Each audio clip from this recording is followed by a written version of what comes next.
سستی بڑی خطرناک قسم کی بیماری ہے۔ انسان کی اچھی اور بری عادتوں کا یہ مجموعہ ہوتا ہے جو اسے فائدہ پہنچاتی ہیں، نقصان پہنچاتی ہیں۔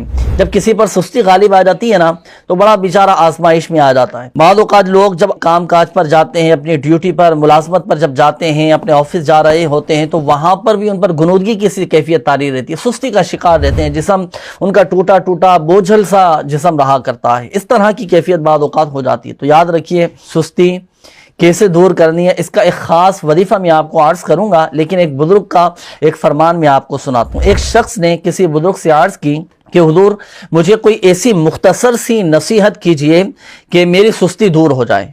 تو ان بزرگ رحمت اللہ تعالی علیہ نے صرف 5 لفظوں میں سستی کا علاج بیان فرما دیا۔ آپ جانتے ہیں وہ 5 الفاظ کون سے تھے؟ فرمایا کہ سستی کا علاج چستی ہے۔ سستی کا علاج چستی ہے۔ تو اپنی سستی کو دور کریں، چستی پیدا کرنے کی کوشش کریں۔ رات کو سونے سے پہلے آپ تسبیح فاطمہ رضی اللہ تعالی عنہا یہ پڑھنے کا معمول بنا لیا کریں۔ 33 بار سبحان اللہ، 33 بار الحمدللہ اور 34 بار اللہ اکبر یہ پڑھ لیا کریں۔ صبح جب آپ اٹھیں گے نا تو الحمدللہ عز و جل آپ کی تھکاوٹ، آپ کی سستی یہ دور ہو چکی ہوگی۔ الحمدللہ عز و جل ذہن بالکل آپ کا فریش ہوگا، طبیعت میں ایک الحمدللہ عز و جل نشاط پیدا ہوگا۔